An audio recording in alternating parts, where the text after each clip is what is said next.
parole de Dieu, nous lisons Apocalypse chapitre 19, versets 7 à 8. Il est écrit, nous lisons au nom de Jésus: Réjouissons-nous et soyons dans l'allégresse et donnons-lui gloire, car les noces de l'agneau sont venues et son épouse s'est préparée. Et il lui a été donné de se revêtir de fin lin éclatant, pur, car les fins lins, ce sont les œuvres justes des saints. Amen. Nous pouvons nous asseoir, que Dieu vous bénisse. Voilà. Nous avions prévu depuis hier de parler de ce thème qui concerne le mariage. Un thème très important, un thème qui parle à tout le monde. Et nous ne finirons jamais, mais aujourd'hui on va essayer de mettre, comme on dit, un point-virgule. On donnera beaucoup plus d'instructions pour que chacun puisse saisir comment le Seigneur nous a conduits dans ce temps. Alors, hier nous avons dit ceci au travers de ce verset pour dire que le mariage doit être célébré. Le mariage, c'est un moment de réjouissance. Ça ne peut pas se faire en cachette, ni en catimini, ni être pris à la légère. Amen, amen. Donc, nous voyons que le Seigneur a dit, l'épouse s'est préparée. Et le jour du mariage, il doit y avoir une réjouissance parce que c'est un jour unique, un jour extraordinaire. Parce que deux personnes qui ne se connaissaient pas, ils vont ensemble marcher pendant 120, 130 ans, mais ensemble. Et cependant, les années qui ont précédé ce mariage-là, chacun était chez ses parents. Enfin, dans l'absolu. Tu quittes tes parents avec lesquels tu as passé 20, 22 ans, 24 ans. Maintenant, tu vas vivre avec un inconnu. Parce que si on regarde bien, l'homme que tu épouses, c'est un inconnu, ce n'est pas ton frère, vous n'avez pas vécu ensemble. Et désormais, vous allez passer beaucoup de temps ensemble. Il faut qu'il y ait une préparation. Donc, nous avons insisté sur le choix. Au lieu d'insister sur les divorces, nous insistons sur le choix. Et il est écrit le verset 8, il lui a été donné de se revêtir de fin lin éclatant et pur. Quand on parle du fin lin, on voit la couleur blanche. Ce n'est pas interdit qu'une sœur se marie en blanc, symbole de la virginité et de la fécondité. Je dis bien, c'est un symbole. Mais nous voulons que la femme soit réellement vierge pour se présenter devant le peuple de Dieu. On dit qu'on lui a donné des vêtements. Et hier, on insistait dans le cadre de l'enseignement que c'est l'homme qui achète la robe de mariée à sa femme. Je le répète bien, c'est l'homme qui achète le vêtement, la robe de mariée à sa femme. On dit car le fin lin dont on parle, ce sont des œuvres justes des saints. Éphésiens chapitre 2.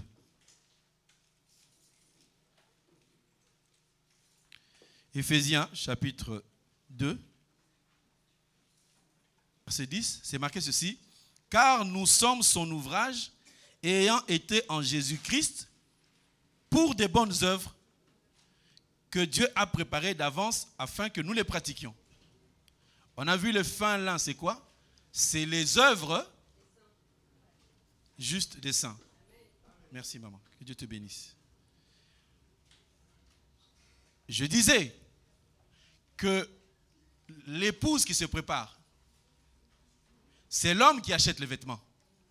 Amen. Les hommes, que vous le vouliez ou non, j'ai lu l'écriture. C'est à vous d'acheter la robe blanche. Et nous sommes allés dans Éphésiens chapitre 2, verset 10, pour voir que les œuvres que nous pratiquons viennent de qui? De Jésus-Christ. C'est Dieu qui nous les donne, ces œuvres-là. Nous comprenons que les œuvres étant la robe de mariée, c'est l'homme qui fournit la robe. Amen. Si on reste dans la robe physique, je crois qu'il y a beaucoup de frères qui feront des crises cardiaques. Parce que nous avons expliqué hier, les sœurs, quand on leur demande par leur mari, enfin, finalement, je vais t'acheter, c'est pas grave, on y va. On entre dans le salon de mariage, au lieu de se diriger vers les robes qui coûtent dans les 200, 250 euros, La sœur se dirige vers du côté où c'est 2000, 2500. Mais en réalité, la robe réelle, c'est que la femme que tu épouses, c'est une feuille blanche. Il faut qu'on voie tes œuvres dans ta femme. Si tu es calme, il faut que ta femme devienne calme. Si tu es sérieux, la robe blanche que tu achèteras à ta femme, c'est ton sérieux. Si tu es quelqu'un zélé dans l'œuvre de Dieu, on doit avoir le zèle dans ta femme. De sorte qu'on confonde, hey, c'est sa petite sœur ou c'est sa femme? Parce que la femme qui doit se marier, c'est une vierge. J'ai dit qu'il y a 4 types de femmes. Il y a la vierge, il y a la femme, il y a la veuve et la prostituée. N'essaye surtout pas d'épouser la prostituée. Même si Rahab a été épousée. Ça, c'est une parabole. Donc, nous comprenons que dans le mariage, l'homme doit donner à sa femme la robe. Bien sûr, nous parlons de la robe physique. Mais si la femme gagne beaucoup d'argent, elle peut s'acheter sa propre robe. Ce n'est pas interdit. Mais par contre, il faut qu'on voie sur ta femme la véritable robe. C'est une robe blanche, de fin lin. Mais si tu épouses une femme, au bout de 2 ans, de 3 ans, ta femme devient rebelle. Ta femme devient impolie, pire qu'avant son mariage. On comprend que c'est une robe noire que tu lui as achetée. Amen, amen. La robe, ce n'est pas le jour, parce que vous utilisez la robe de 2500 € un seul jour de votre vie, en disant c'est le seul jour de ma vie. Allez louer. Mais par contre, la robe qu'on doit voir sur toi, femme, c'est de voir la douceur. C'est de voir la sagesse. De voir une femme qui sait transformer la vie autour d'elle. C'est ça la robe qu'on doit voir tous les jours.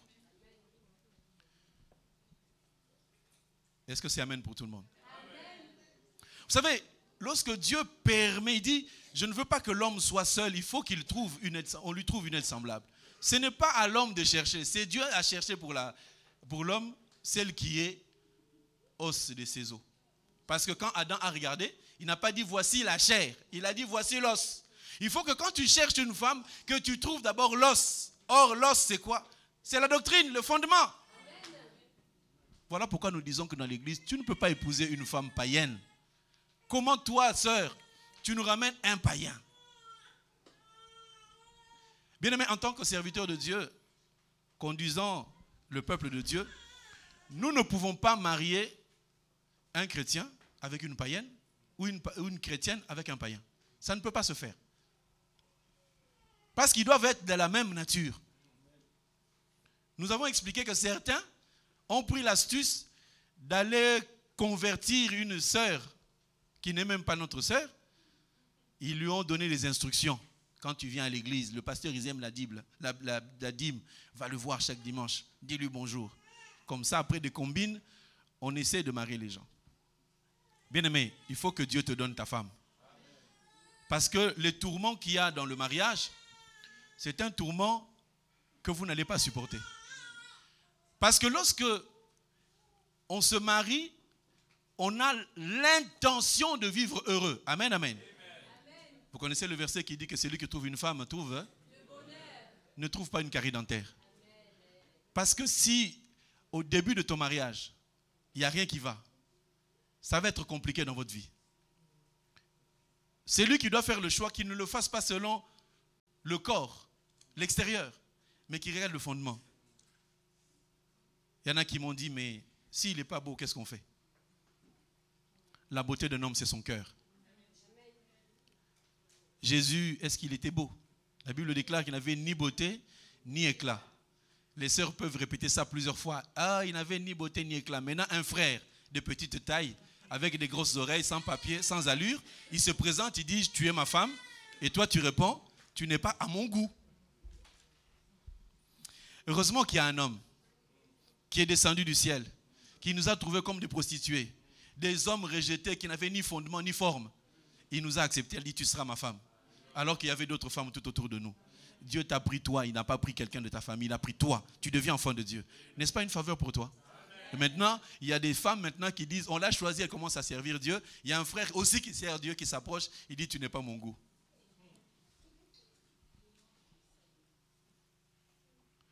Il y avait quelque chose qu'on disait en Afrique, marque déposée.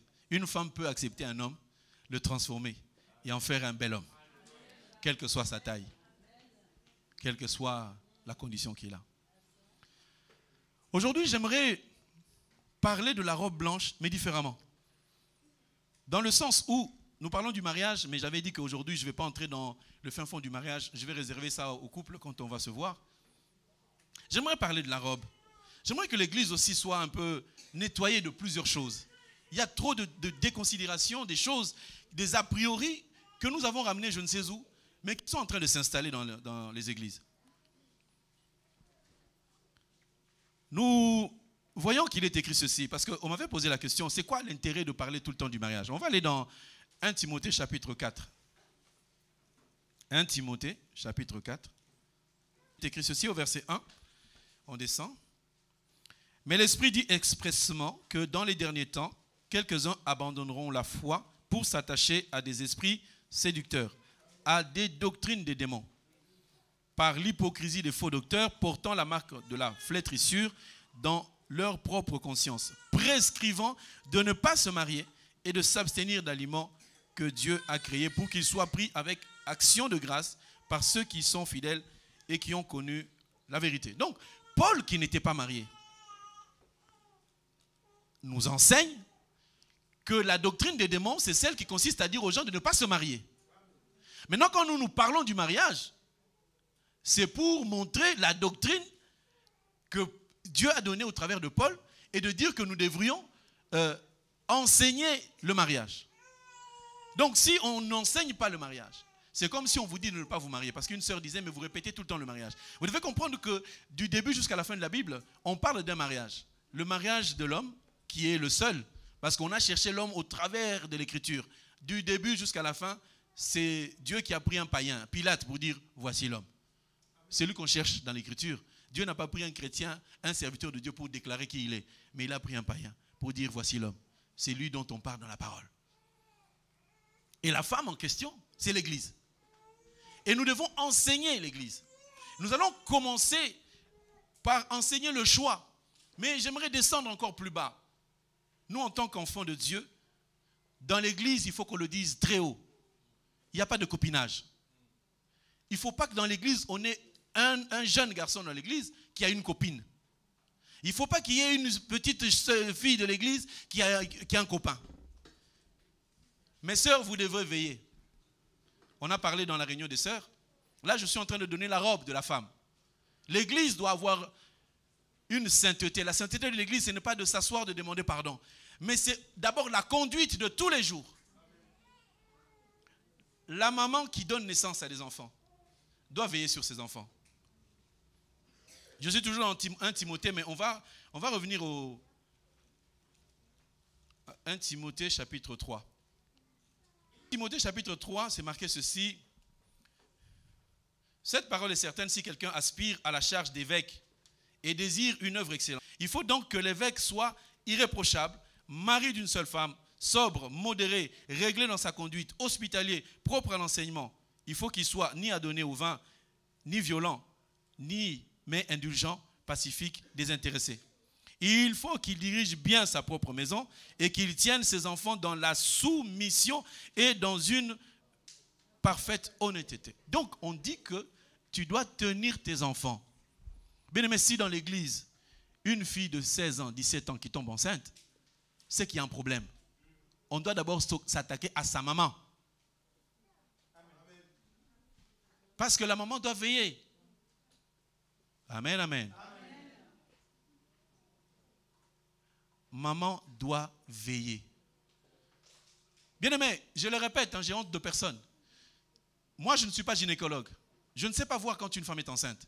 Mais vous pouvez le voir. À une semaine de grossesse, vous savez voir. Nous, on est des hommes. Je ne suis pas là pour regarder les ventres des femmes. Je suis là pour regarder l'Esprit du Seigneur pour vous l'apporter. Il faut que l'église soit sanctifiée, bien aimé. Si la maman de la fille qui est tombée enceinte sert dans le Seigneur, elle s'arrête, elle est suspendue. Elle ne travaille plus.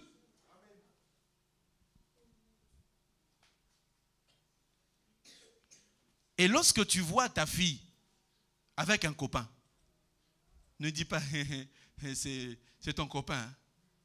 Ça commence comment qu'un copain vienne voir ta fille chez toi? Ça a commencé comment? Et tu viens ici, alléluia, Jésus est vivant. Non, non, non, non, non. Tu dis au petit, hé, ma petite, tu payes le loyer?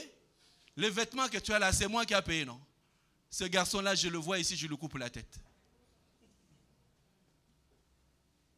Nous devons enseigner à nos enfants de vivre dans la virginité jusqu'au mariage, garçon ou fille. Amen. On a honte de dire ce genre de choses à l'église. Nous parlons du mariage. Amen, amen. Amen. Le début du mariage, il est là. Il faut que les enfants qui viennent à l'église sachent que je n'aurai jamais de copain, je n'aurai qu'un mari. Amen. Il faut que les enfants se marient en n'ayant aucune expérience. Il y a de certains enfants, 18 ans, ils t'expliquent des choses que toi, le papa, tu ne connais pas. Elle a appris ça où? Elle a pratiqué ça où? Sa maman était où? Nous sommes dans la Bible. Amen, amen. Il faut que l'église soit sanctifiée. Il faut que les gens qui vont se lever pour conduire, pour orienter, faire des réunions, qu'ils soient capables et aptes. La maman doit veiller sur ses enfants. Dire que non, non, non, non, non. Ici, là, c'est pas comme ça. C'est pour cela que nous disons, toi, tu ramènes un païen. Tu épouses un païen. Le païen que tu vas épouser, il va enseigner quoi à tes enfants?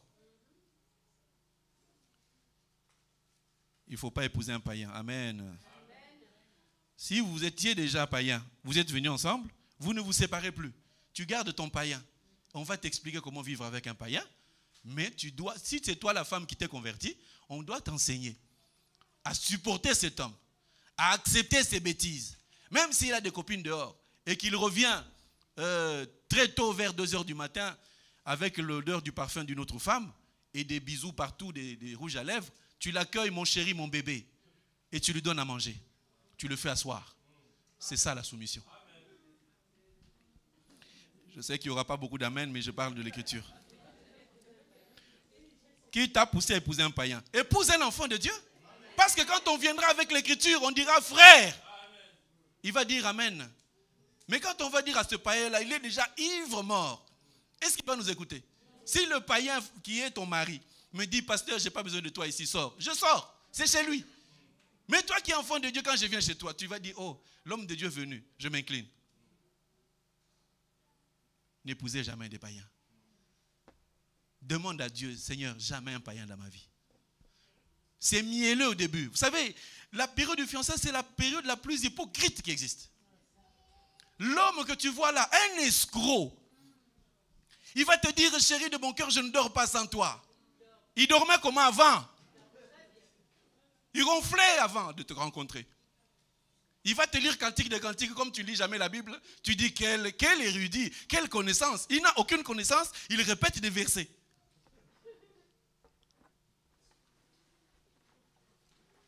Ma soeur, si tu veux être soumis à un homme, épouse un véritable enfant de Dieu. Et nous disons cela pour aider ceux qui ne sont pas encore mariés. Ceux qui ne sont pas mariés, qu'ils disent amen, je comprends pourquoi Dieu a retardé. Ne regrettez pas, oui, mais pourquoi je ne suis pas marié? Peut-être que Dieu retarde pour que tu écoutes l'enseignement. Et que lorsque tu viendras, et que ça soit dans les bonnes conditions. Je vais lire le verset dans Néhémie chapitre 13, verset 23. Nous ne sommes pas contre les païens, mais ne l'épouse pas. Il y a un frère qui est là, qui viendra. Néhémie chapitre 13, verset 23. Aujourd'hui, je vais beaucoup donner des instructions. On ne va pas entrer dans le mariage parce qu'il y a des enfants, il y a des adultes. On va donner l'instruction qui est la robe. On a dit l'épouse s'est préparée, on lui a donné de porter la robe. La robe, c'est ce que nous vous donnons aujourd'hui pour que vous puissiez comprendre comment fonctionner, comment marcher avec le Seigneur. Le verset 23 nous dit ceci. À cette même époque, je vis des Juifs qui avaient pris des femmes asdodiens, ammonites, moabites. La moitié de leurs fils parlaient l'asdodien et ne savaient pas parler le juif. Ils ne connaissaient que la langue de tel ou tel peuple. Je leur fis des réprimandes et je les maudis. J'en frappais quelques-uns et je leur arrachais les cheveux. Bien aimé, les cheveux qu'on arrache ici, ce sont les mèches, les brésiliennes surtout. Dieu avait vu déjà. Et je les fis jurer au nom de Dieu en disant, vous ne donnez pas vos filles à leurs fils, et vous ne prendrez leurs filles ni pour vos fils, ni pour vous. Dieu tient compte d'une chose, c'est la langue. Amen. Amen, amen. Tes enfants doivent parler la langue. La langue du village dont on parle, ce n'est pas le lingala ni le français. C'est la langue de la parole de Dieu. Si tu épouses un étranger, si tu épouses un païen, les enfants vont parler la langue des païens. Si vous prenez 10 pommes et vous mettez une pomme pourrie, la pomme pourrie va devenir bonne. C'est ça? Qu'est-ce qui va se passer? Elle va pourrir les autres. Donc tu peux avoir 10 000 qualités, mais un seul défaut. Tu peux avoir beaucoup de choses dans ta vie, mais tu as un païen dans ta vie. Il va pourrir toutes tes qualités. Il faut faire le bon choix. Donc Dieu réprimande en disant, vous avez épousé des femmes étrangères. Parce que les femmes étrangères vont donner une autre langue à vos enfants. Et les enfants vont parler autre chose que le juif. Or, le juif dont on parle ici, c'est la parole, l'explication de la parole, la révélation de la parole que les enfants doivent avoir. Ton fils, ta fille, elle a 3 ans, 4 ans. Parle-lui du Seigneur. Elle ne comprend pas. Parle-lui encore. Il ne comprend pas. Parle encore. Au final, il va comprendre. Même ces petits jeux qu'on fait. Tu as prié? Prie avant de manger. Prie, il ne comprend pas. Ce n'est pas grave. Mais qu'il le comprenne comme ça. Je vois ma petite fille, Jemima, elle fait toujours Amen, elle acclame. Ben, elle a prié. C'est déjà ça. Même si c'est Amen, ce n'est pas grave. Mais qu'elle s'habitue. Qu'il s'habitue à ce petit truc-là avant de manger. Parce que peut-être que vous n'avez pas grandi dans cette culture de connaître Dieu. Mais maintenant, vos enfants doivent le savoir, doivent le connaître. Éduquer un enfant selon la parole, c'est lui donner une vie éternelle. Parce que quoi que vous le fassiez ou pas, quand il ira dans la rue, il va ramasser. S'il n'a pas l'instruction de la maison, il va prendre celle de l'extérieur, il va ramener à la maison. Et toi, papa, au lieu de dire, arrête ces gros mots ici, tu es en train de dire, hey, et on dit ça, hein? Non. L'enfant qui vient rempli de gros mots dans la bouche, mais tu l'interdis. Amen. Amen.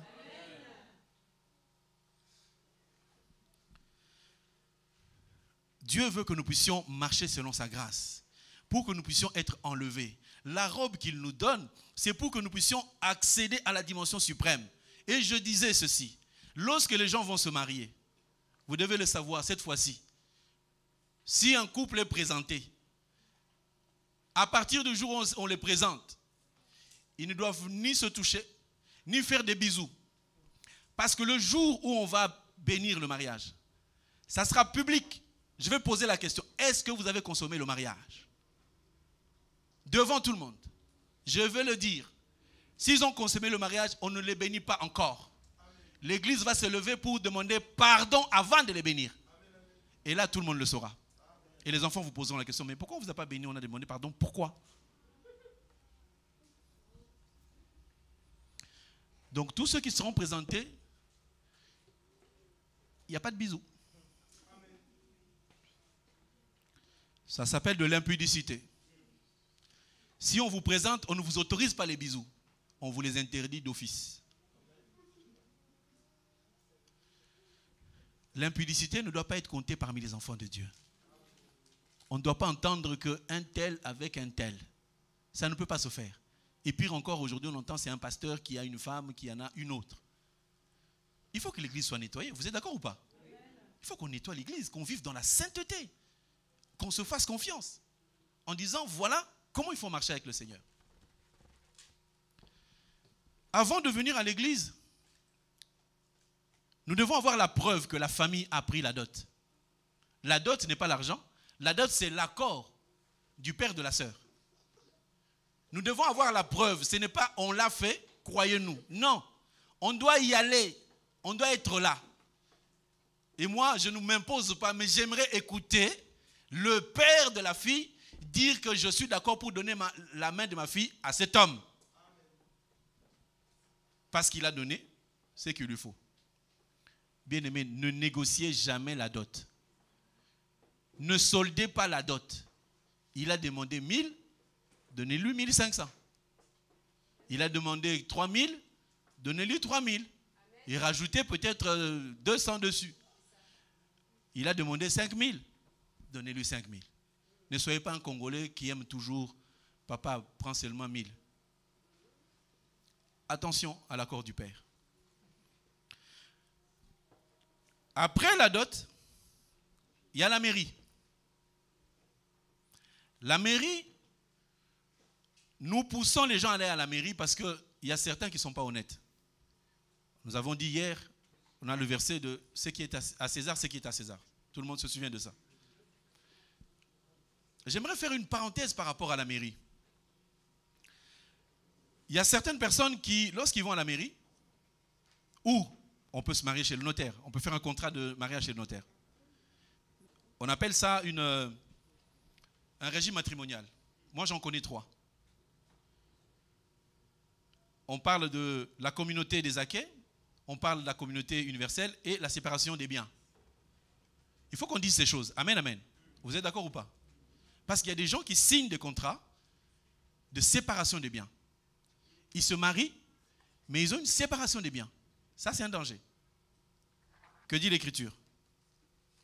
Genèse, chapitre 2, verset 18. L'Éternel Dieu dit, « Il n'est pas bon que l'homme soit seul, je lui ferai une aide semblable à lui. » Verset 23. Et l'homme dit, « Voici cette fois celle qui est os de mes os, chair de ma chair, et je l'appellerai femme parce qu'elle a été tirée de l'homme. C'est pourquoi l'homme quittera son père et sa mère, s'attachera à sa femme, et ils deviendront quoi? Une seule chair. » On va dans la grâce. 1 Corinthiens, chapitre 7, verset 3. « Que le mari rende à sa femme ce qu'il lui doit, et que la femme agisse de même. » Verset 4. « La femme n'a pas autorité sur son propre corps, mais c'est le mari, et pareillement, le mari n'a pas autorité sur son corps, mais c'est la femme. » Amen, amen. J'ai lu les 2 versets pour que vous puissiez voir dans la loi. Dieu a dit les 2 deviendront une seule chair. D'accord? Et dans la grâce, Paul dit le corps de l'homme ne lui appartient plus, ça appartient à sa femme. Et vice-versa. Là, il parle certainement de la part sexuelle. Ok. Si ton corps appartient à ton mari, ton argent appartient à qui? Est-ce que tout le monde me comprend? Si le corps appartient au mari, entre le corps et l'argent, qui est-ce qui est plus important? C'est le corps. Alors, ce qui est subsidiaire, l'argent, les choses du monde, pourquoi cela n'appartenait-il pas à ton mari? Que vous puissiez vivre en séparation des biens. Vous comprenez où on va? Bien-aimé frère, tu viens d'épouser une femme et tu avais caché qu'elle avait une dette. Tu l'as épousée, oui ou non? C'est bien. Vous êtes dans la joie. Elle te dit, chérie, j'ai une dette de 20 000. Cette dette, elle est à toi ou elle n'est pas à toi?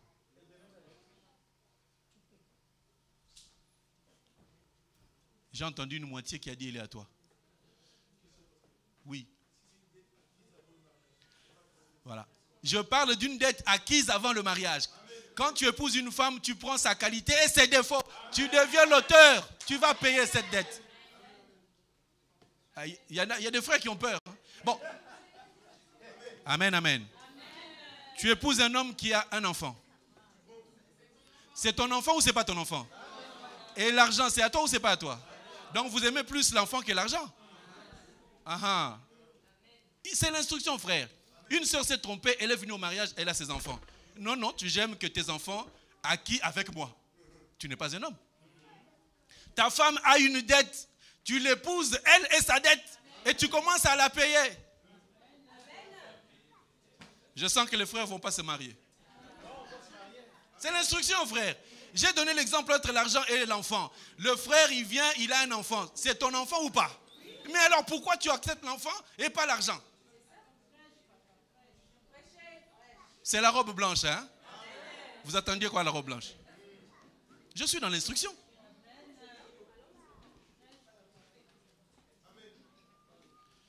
La femme, avant de se marier, elle a acheté une maison. C'est bien. Quand vous vous mariez, la maison appartient à qui? Bien sûr.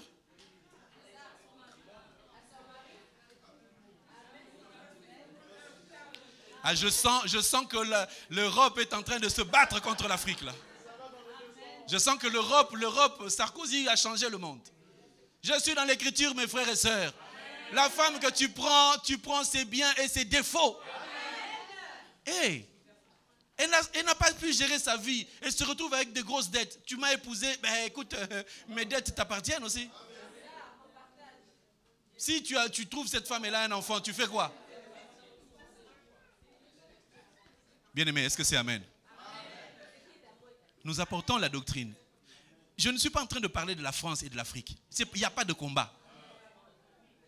Je sais que les Européens n'acceptent pas. Parce que quand on regarde le régime matrimonial, tous les régimes matrimoniaux s'arrêtent au bien, à la participation aux acquets ou à la communauté des acquets. Mais jamais à ce qui est avant. Donc, selon la loi du monde, si une femme avait une dette, si vous vous mariez, la dette appartient à la femme. L'homme, s'il a des problèmes, s'il a la poursuite des huissiers de justice, c'est son problème à lui. Que la femme ait de l'argent ou pas, ça c'est son problème. Ça c'est les régimes matrimoniaux. Mais maintenant, nous sommes dans la parole de Dieu. La parole de Dieu te dit, ce qui est à ta femme est à toi. Donc si vous refusez la dette, c'est que vous allez aussi refuser les enfants de cette femme-là. Aujourd'hui, il y a des femmes qui ont des enfants. Elles ont le droit de se marier, oui ou non? Et alors, si elles se marient, elles vont laisser les enfants? Mais alors, le mari, tu prends tout. Dans la parole, c'est comme ça. Joseph avait épousé Marie, oui ou non? Joseph a épousé Marie. Marie est tombée enceinte. Il a jeté l'enfant. Il a fait quoi? Amen. Bien-aimé, c'est l'instruction ou pas? Vous voyez que l'histoire du mariage, ça crée des dégâts. Des mésententes. Ma soeur, je t'ai rencontrée, tu es belle et tu as beaucoup d'argent. Mais je trimballe une dette de 150 000 €, ça devient ta dette, ma soeur.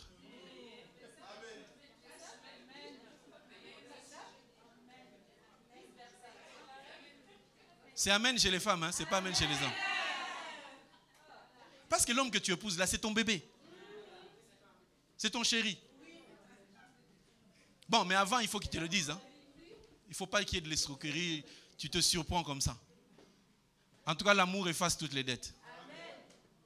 Quand un homme aime une femme, il est prêt à tout. Tu lui dis, traverse à la nage, va en Angleterre à la nage, il va y aller. Ça, c'est avant le mariage. Hein? Après le mariage, demande-lui de traverser. Il va te dire, Sia, je ne vais pas y aller. Parce qu'il a déjà vu, il a déjà accepté. C'est bon.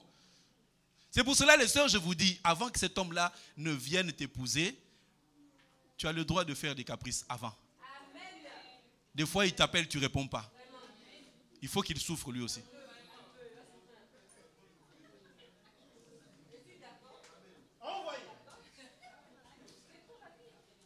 Amen. Je vois d'un côté des sourires, de l'autre côté des gens fâchés. De toute façon, je ne suis pas là pour faire plaisir. Je suis là pour marteler la parole. Mais quand vous allez être ensemble, mari et femme, normalement, le téléphone du mari appartient à qui? Et pourquoi pour téléphoner, tu vas dans les toilettes?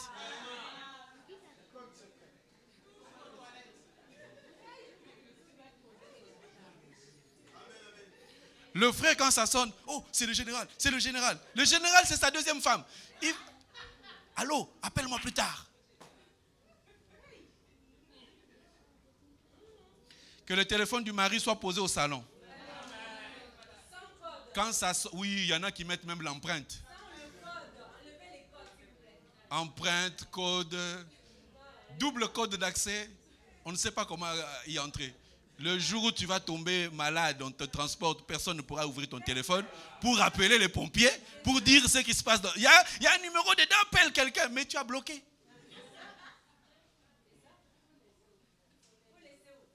Quand tu vois un frère, son téléphone qui sonne, il est dans la chambre, il vient en courant.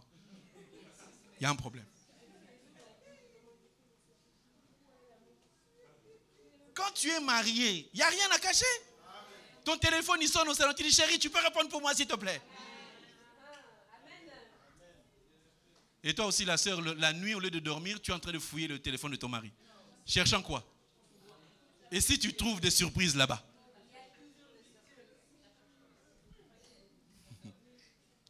Bien aimé, nous sommes en France. Je ne connais pas la vie des autres.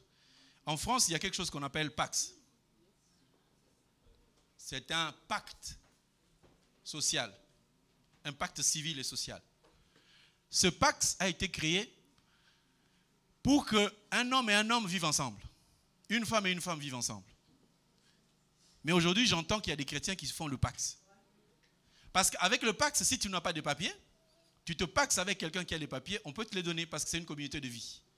Ceux qui ont le pacte, en tant qu'homme et femme, parce que c'est aussi toléré, si l'homme a des enfants, la femme a des enfants, quand vous faites un pacte, votre part, elle augmente. Donc on va te compter, par exemple, si tu es seul, enfin vous avez des enfants avec une femme qui en a deux, ça vous fait 4 parts, plus les deux, donc vous avez 6 parts, vous ne paierez jamais d'impôt. Vous voyez? Donc le pacte, il sert à unir un homme avec un homme, une femme avec une femme, et un homme avec une femme aussi. Or, au commencement, on avait dit, c'est pourquoi l'homme quittera son père et s'attachera à qui? On n'a pas dit à ses femmes, à sa femme. Donc quand nous parlons du mariage, nous parlons de l'union entre un homme et une femme. Jamais entre un homme et un homme. Donc il y a beaucoup de choses qui se font aujourd'hui, qui font que beaucoup de personnes peuvent se laisser aller à des situations qui vont les enlever et les ôter de la présence du Seigneur. Il faudrait le savoir, que les pactes, ce sont des mauvaises choses. Nous, en tant qu'enfants de Dieu, on n'a pas besoin de le faire. Est-ce que ça va? Je fais l'enseignement, mais je parle aussi des choses du monde. Vous comprenez? Parce que nous allons au mariage. Que d'autres personnes ne disent pas, on n'était pas au courant. Et la troisième partie, après la dot, la mairie, c'est l'église. J'ai insisté sur le fait que quand nous venons célébrer le mariage, il faut qu'il y ait la joie. Il faut qu'il y ait la célébration. Il faut qu'il y ait de l'allégresse. Parce que c'est un jour merveilleux dans lequel l'homme va entrer en mariage avec sa femme. Et nous disons que ces deux personnes que nous allons marier ne doivent pas se connaître. Mais il y a par exemple des couples qui étaient païens. Un couple païen qui a déjà eu des enfants et qui sont venus à l'Éternel lorsqu'ils se convertissent. On peut les marier à l'église. Je n'ai pas une écriture qui dit que samedi c'est le meilleur jour ou dimanche c'est le meilleur jour. Tous ceux qui ont ce désir de régulariser, de mettre les choses en ordre, ben on le fera avec joie. On m'a aussi posé la question, si un couple a été béni dans l'église catholique, qu'est-ce qu'on en fait? Alors, il y a des couples qui n'ont pas été bénis du tout. Selon ce que nous avons compris dans l'écriture, si vous êtes un couple qui est déjà formé, vous avez déjà donné la dot, et que vous n'avez pas été dans une autre assemblée, ce n'est pas nécessaire, puisque vous êtes déjà mariés et qu'on va déclarer la bénédiction. Mais ceux qui ont été bénis dans des instances qui ne confessent pas le nom de l'Éternel, il est mieux pour vous qu'on puisse vous bénir, qu'on puisse changer la part qui a été mise par l'homme. Dans Actes. Je suis dans Acte 19. Acte chapitre 19.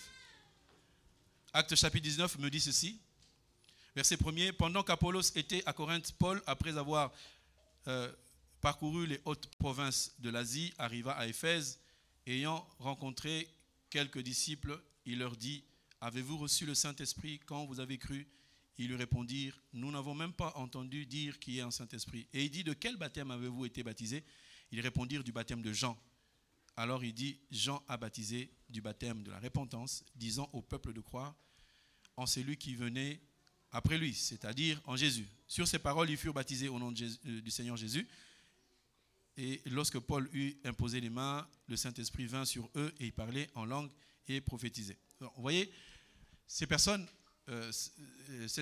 Apollos et ainsi que les autres, étaient déjà des enseignants. Ils enseignaient déjà la parole. Quand ils ont rencontré Paul, ils ont confessé, ils ont accepté qu'ils avaient un autre baptême. Ils avaient un autre baptême, donc ils ont reçu le baptême au nom de Jésus. Et nous disons aussi que ceux qui ont déjà reçu une autre bénédiction appartenant à d'autres circonstances, on leur demande de s'approcher afin qu'ils soient bénis. Amen, amen. Alors, je revenais encore à l'importance d'être marié, parce qu'on m'a posé la question. Être marié, c'est aussi ce qui est écrit dans 1 Timothée chapitre 3 qu'on avait vu, mais on va aussi aller dans le livre de Tite, chapitre 2. Titre chapitre 2, verset 1er. Il dit pour toi, dis les choses qui sont conformes à la sainte doctrine. Et dis que les vieillards doivent être sobres, honnêtes, modérés, saints, dans la foi et dans la charité, dans la patience. Dis que les femmes âgées doivent aussi avoir l'extérieur qui convient à la sainteté, n'être ni médisantes, ni à donner au vin, qu'elles doivent donner de bonnes instructions, dans le but d'apprendre aux jeunes femmes à aimer leur mari et leurs enfants, à être retenues, chastes, occupées aux soins domestiques, bonnes, soumises à leur mari, afin que la parole de Dieu ne soit pas blasphémée. Amen, amen.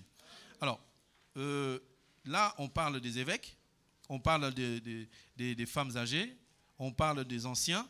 J'aimerais juste refaire un peu l'instruction par rapport aux femmes âgées. Le rôle des femmes âgées, on doit aussi avoir des femmes âgées, elles doivent apprendre aux jeunes sœurs, aux jeunes femmes, comment aimer leur mari. Donc moi je comprends que les jeunes femmes, on doit leur apprendre à aimer leur mari. Amen, amen. Vous savez, dans la fleur de la jeunesse, quand tu te maries à un homme, il y a un moment où il commence à te prendre la tête et tu commences à dire j'en ai marre. Et tu commences à faire tout et n'importe quoi. Et généralement, les sœurs peuvent se dire je ne prépare plus pour lui, franchement, il n'a qu'à se débrouiller. Donc, des tiraillements qu'il y a dans la maison, le Seigneur veut que cela s'arrête pour qu'on vive dans la paix. Donc, il faudrait que les mamans un peu âgées puissent enseigner aux jeunes mamans. Mais par contre, moi je dirais aussi aux mamans les plus âgées, celles qu'on appelle vieillards, elles doivent être des modèles. Parce que nous avons souvent fonctionné, là je reviens un peu au niveau local, nous avons souvent fonctionné avec le pasteur comme étant celui qui conduit les mamans et ça sera toujours comme ça.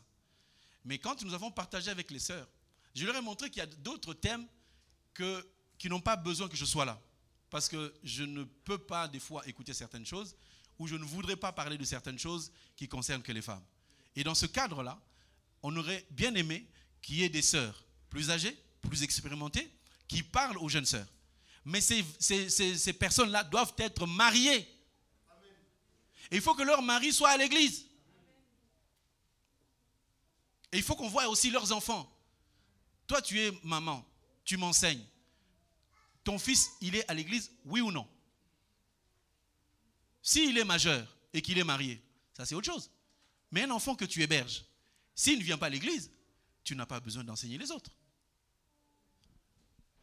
Il faut que la personne qui conduit les femmes, qu'elle soit mariée, son mari soit à l'église en tant que serviteur, et qu'on voie ses enfants en bas âge ou qui ne sont pas encore mariés aussi à l'église. Sinon, disqualifiés.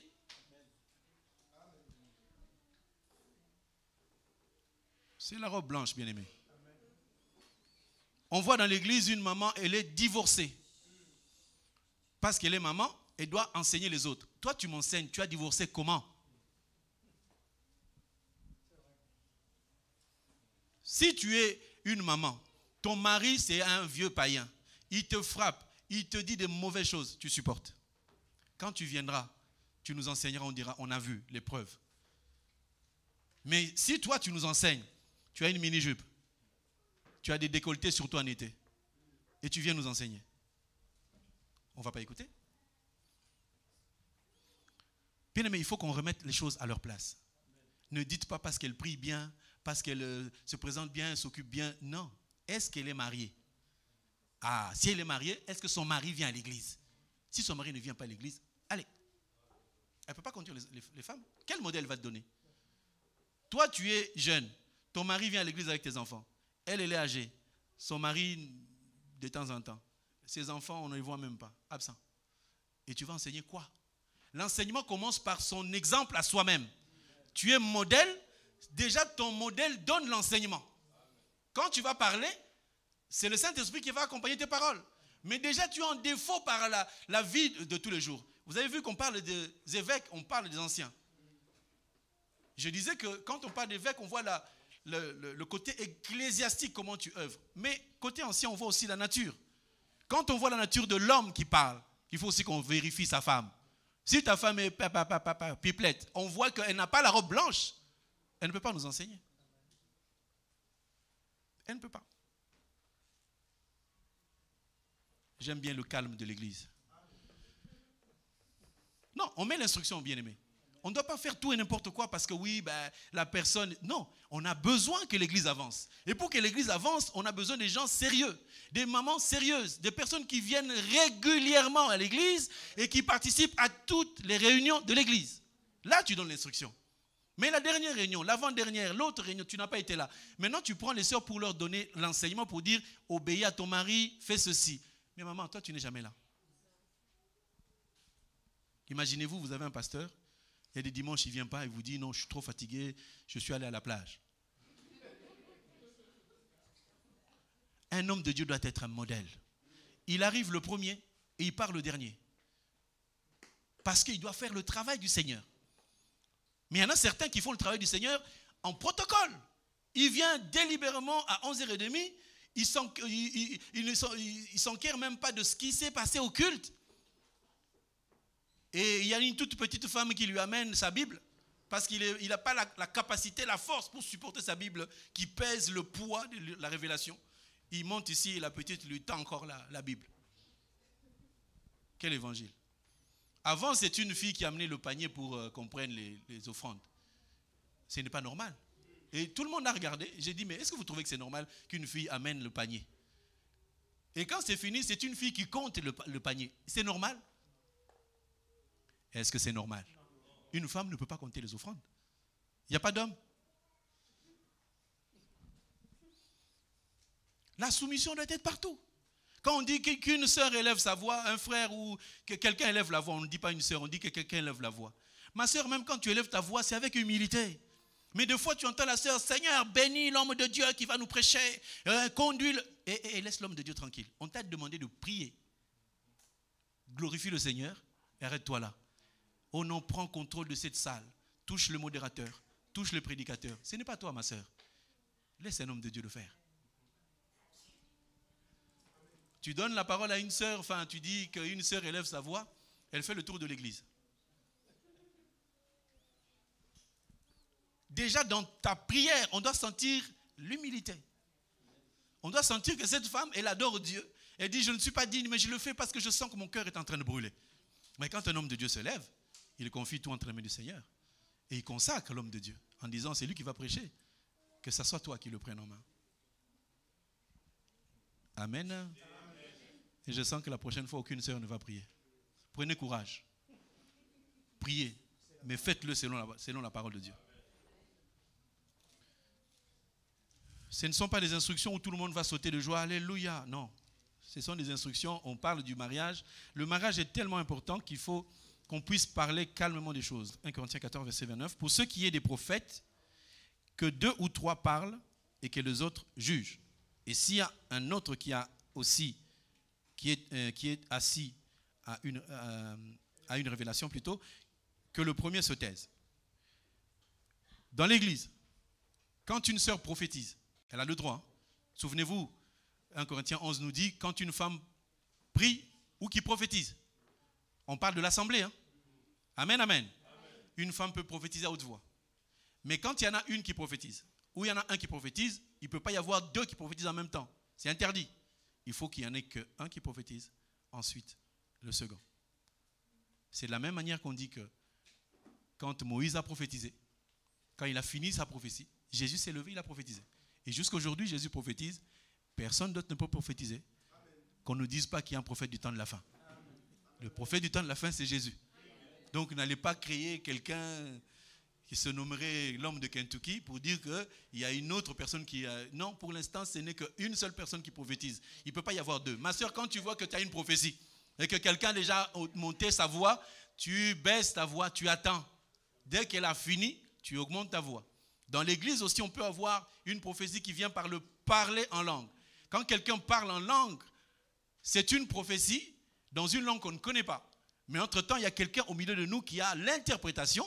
Et cette personne, dès que la personne a fini de parler en langue, elle interprète ce qu'elle vient de dire. Et si, ma soeur, mon frère, tu vois qu'un jour, tu parles en langue et que derrière, rien, tu parles, il n'y a rien, tais-toi, ne dis plus rien.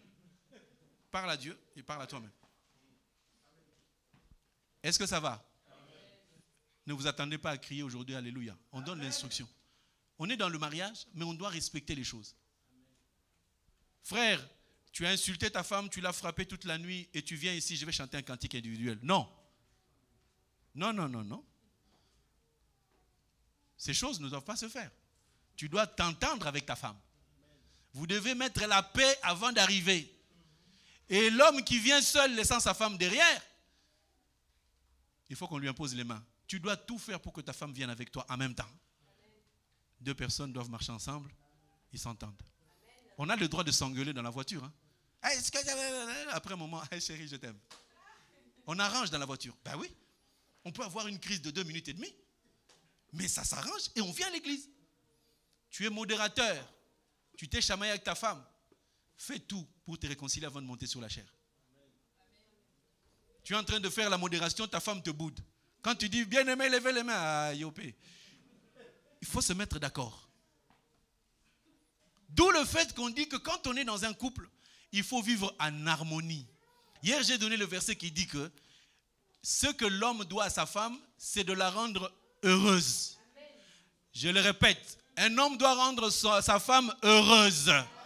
Quand tu épouses une femme, tu prends la ferme décision de rendre cette femme heureuse. Même si tu t'aperçois qu'elle a des gros défauts dans ton mariage, bats-toi, entre en intercession. Tu deviens un intercesseur invétéré. Matin, midi, soir. Tu intercèdes pour que ta femme arrête d'être une pipelette. Quand c'est une carie dentaire, tu pries. C'est amen ou c'est pas amen? Amen. Toi aussi, la femme qui est têtue, tu dois apprendre à obéir à ton mari. Parce qu'une femme qui est insoumise n'a aucun droit de travailler à l'église. Il faut qu'on voie ta soumission avant qu'on te donne une charge à l'église. Vous qui n'êtes pas mariés, tu as fait un bisou samedi à un homme inconnu que tu ne connais pas, que tu as vu pour passer le temps. Tu viens dimanche, tu veux balayer l'église. Jamais!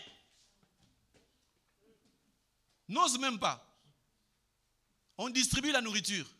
Tu es jeune fille, tu sais que tu envoies des textos à un garçon. Ne touche pas. C'est une distribution. Hein? Distribution, on vous donne des gâteaux. Mais toi, fille, tu sais que la nuit, là, tu as passé jusqu'à 3 heures du matin à parler à quelqu'un qui n'est pas ton mari. Un copain. Vous avez parlé des souris, des chats, de McDo. Tu viens le matin, on te dit, va servir. Tu dis, je ne touche pas. Ne sers pas.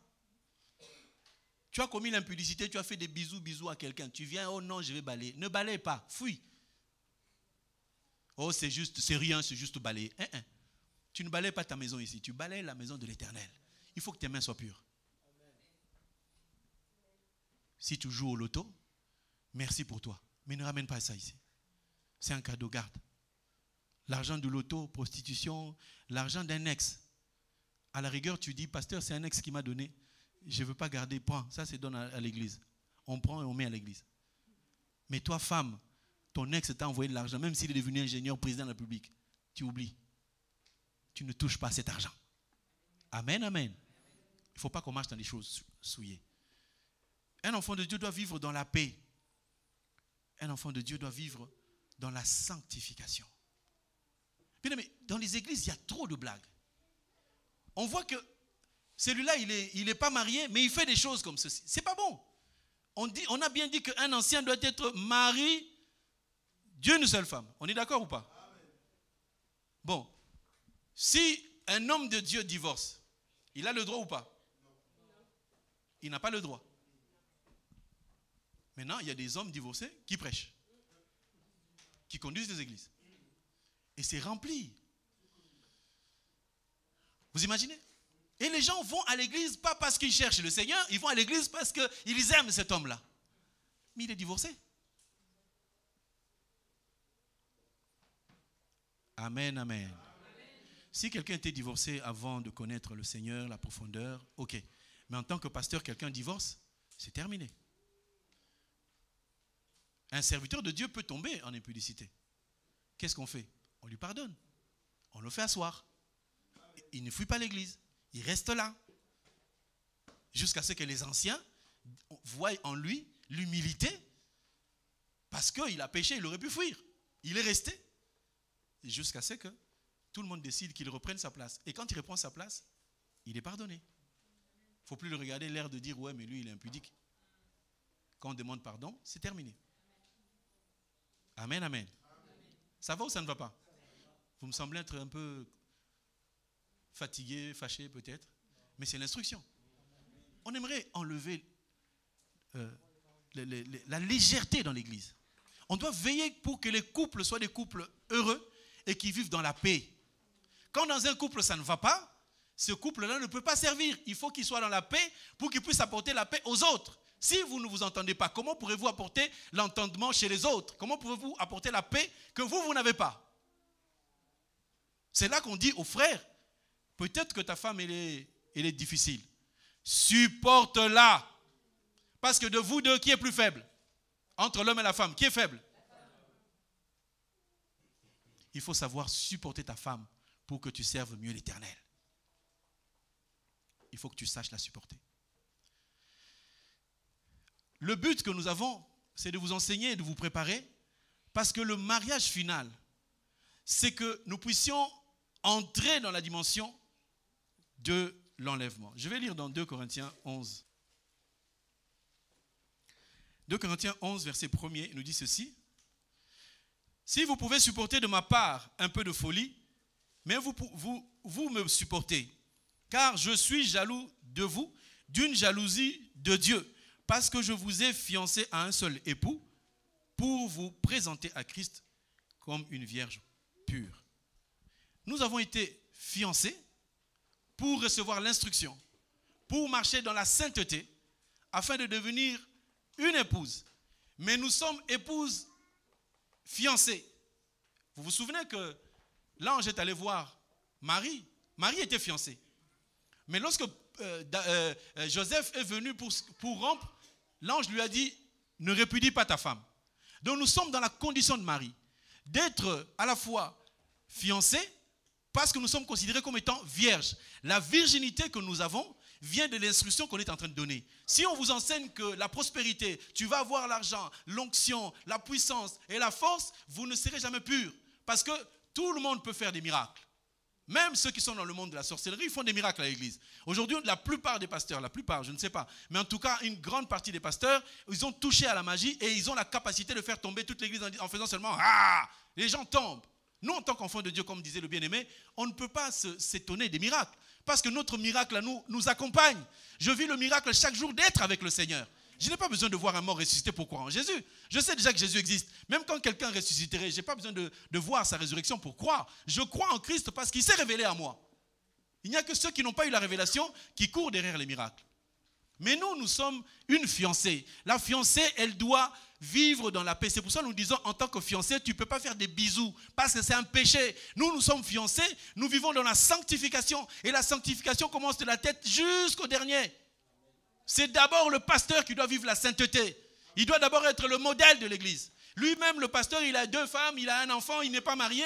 Et vous voulez comment donner l'instruction à ceux qui viennent dans l'église? Il faut que le pasteur soit modèle. Et la femme d'un serviteur de Dieu doit être un modèle. Il faut que quand on la regarde, on craigne l'Éternel. Mais quand on regarde ta femme, vous savez combien j'ai lutté pour ne pas être sur Facebook? J'ai lutté pour ne pas être sur YouTube. Aujourd'hui, j'en vois l'utilité. Mais le jour où ma femme et moi, on a demandé à ma fille, mets-nous sur Instagram. Ma fille, elle dit, non, n'allez pas là-bas. Et je lui ai donné raison, parce que si je vais là-bas, je vais avoir des accidents. Serviteur de Dieu, ta vie n'est pas simplement la vie dans l'église. Quand tu es sur Facebook, sur Internet, sur je ne sais quel support, Instagram, ou je ne sais pas quoi, WhatsApp, sois un enfant de Dieu, sois un modèle. Parce que si tout le monde est en train de regarder, le jour où tu parleras de Jésus-Christ, on va le dénigrer par ton comportement. L'homme étant responsable de sa femme, quand je vois une femme qui sert Dieu, qui est sur Instagram, à moitié habillée et qui présente des vêtements, je me dis, la femme n'a rien à voir. C'est l'homme qu'il faut frapper. C'est l'homme. L'homme doit instruire sa femme. Chérie, ne va pas sur Facebook. Qu'est-ce que tu fais là-bas? Quand tu vois une femme mariée, elle est sur Facebook, WhatsApp, sur n'importe quel support, elle présente ses vêtements, elle fait plein de choses. Ce n'est pas elle, c'est son mari qui l'a poussée à faire ça. Vous péchez à deux. Je n'ai rien contre ces supports-là. Mais si vous pouvez l'utiliser pour faire évoluer la parole de Dieu, vous êtes en train d'ignorer que lorsque vous faites des gestes sur Internet, il y a des gens qui regardent. Et les gens pensent que les autres sont des ignorants parce qu'ils ne connaissent pas la parole. On peut faire ce qu'on veut. D'ailleurs, de toute façon, Dieu n'a pas dit, Dieu n'a pas interdit. Oui, Dieu n'a pas interdit. Mais le témoignage, c'est quoi? C'est que toi, tu te dis pasteur, mais tu présentes tes vestes en disant j'ai des vestes de 4 000 €. Est-ce que tu es un pasteur? Toi, tu es la femme d'un serviteur de Dieu. Vous devez savoir que vous irez au ciel, chacun de son côté, mais en ayant marché à deux, pour que tous les deux vous puissiez accéder au ciel. Il y a beaucoup de gens qui n'iront pas au ciel à cause d'Instagram, de Facebook et des disputes. Un couple doit être un couple de paix. Quand on se rencontre, on vit dans la paix, parce qu'un couple qui vit dans la paix, il est en train de faire un enseignement pour ses enfants. Ne soyez pas des égoïstes. Si aujourd'hui vous voyez les couples qui sont en train de se diviser, c'est l'égoïsme. Il m'a fait ça, il va voir. Ma soeur, tu n'as pas le droit de dire à ton mari, toi là, tu vas voir, tu vas m'entendre. Ça ne se fait pas. Tu vois une femme qui dit à son mari, toi là, tu vas voir. L'humilité, même s'il est moins âgé que toi, il faut que tu le respectes. Une femme qui ne respecte pas son mari n'ira pas au ciel. Je le répète, une femme qui ne respecte pas son mari n'ira pas au ciel. Nous sommes appelés à vivre dans la paix. Je sais qu'il y a la chaleur, mais comme ça monte chez moi aussi, je vous retiens encore plus. Parce que, vous savez, en tant que serviteur de Dieu, il y a des choses qui, lorsqu'on le voit, ça nous fait mal aux yeux. On se dit, Seigneur, qu'est-ce qu'on n'a pas enseigné? Des fois, on pleure, je me dis, Seigneur, est-ce que j'ai enseigné ou je n'ai pas enseigné? Tu vois des gens avec un comportement, tu te dis, mais comment un enfant de Dieu peut se comporter comme ça? Il ne peut pas se dire que ce qu'il fait est mauvais. Il faut que tu sois un modèle, que tu le veuilles ou non. Sache que tu es un modèle que tu n'as pas cherché à être. Tel que tu es là, les gens, quand ils te regardent, ils te voient serviteur de Dieu et pourtant tu ne prêches même pas. Tu es là dans l'église, les gens te voient une grande servante de l'Éternel, mais tu ne prêches pas. Mais tes gestes sont en train de détruire des enfants de Dieu. Parce qu'aujourd'hui, il suffit d'aller sur Internet pour voir c'est quoi un homme de Dieu, c'est quoi une église. Le peu qui nous reste, portons la robe blanche. On a dit l'épouse s'est préparée. Cette épouse-là, c'est nous qui sommes préparés. On nous a donné une robe blanche. Blanche, ça veut dire une robe en lin écarlate. Ce n'est pas simplement lin, mais c'est lin écarlate. C'est plus blanc que neige. C'est ça le mot. Écarlate. Lin, c'est blanc. Mais écarlate, c'est... Je vais relire le verset. Non, pas écarlate. Fin lin plutôt. Fin lin, oui. On disait lin, mais pas écarlate. Écarlate, c'est rouge. Je vais lire le verset 19. Non, Apocalypse 19, verset 8, il dit, il lui a été donné de se revêtir d'un fin lin éclatant. Voilà, fin lin éclatant, pur. Donc déjà le lin, il est fin, et on dit qu'il est éclatant et il est pur. C'est comme si tu dis c'est blanc encore blanc. Donc dans l'église, bien aimé, on doit vivre dans la sainteté. Quand je parle dans l'église, je n'ai pas dit dans les 4 murs. J'ai dit chez vous à la maison, vivez dans la sainteté. Parce que le fait que nous ayons cette robe, ce n'est pas pour plaire à un homme. C'est pour qu'un jour nous puissions aller au ciel. Ne pensez pas qu'on ira au ciel avec la saleté. On ira au ciel par la sainteté. Tel que nous sommes en train de prêcher. Vous savez ce qui se passe dans les cœurs des uns comme des autres. Tu vois un frère, il est là. Tu ne sais pas ce qui se passe dans son cœur. Tout ce qu'on dit pour le bien, là, lui dit, ouais, mais pour qui il se prend? On parle de la part du Seigneur. On aimerait avoir une église, une génération, des gens qui respectent Dieu. Pas parce qu'il y a le pasteur, mais parce que l'Éternel est puissant, l'Éternel est saint. Vivons dans la sainteté. Si toi tu vis dans la sainteté, moi je vis dans la sainteté va faire que tout un chacun puisse se conformer à cette sainteté. Et par cette sainteté, les mariages, les bénédictions, les guérisons vont descendre sans effort. La sainteté. Les gens ne vivent pas beaucoup dans la sainteté. Et moi, je souhaite que d'autres sœurs se marient, parce que tant qu'elle est célibataire, elle ne fait que pécher. Et ce péché-là, il se fait au fond du cœur. Allez lire Matthieu chapitre 5, verset 28, qui nous dit, si une personne regarde une femme pour la convoiter, C'est vrai qu'il y a une révélation par rapport à la femme. C'est Christ qui nous a regardés, il nous a convoités. Et aujourd'hui, nous sommes à lui. Amen. Mais toi, homme physique, lorsque tu regardes une femme, tu es en train de pécher. Donc ne regardez pas. Amen, amen. Terminons par cette chose. Marie, c'était une vierge. Elle s'est gardée pure. Elle s'est gardée pure parce qu'elle savait que la grossesse qu'elle a ne lui appartenait pas. Amen, amen. Et vous savez que Marie se traduit aussi par Myriam. Marie, Myriam, c'est pareil. Amen, amen. Je me souviens d'une fille qui s'appelle aussi Myriam. Elle était aussi vierge. Mais elle veillait aussi sur un enfant qui n'était pas son enfant. Marie veillait sur un enfant qui n'était pas le sien.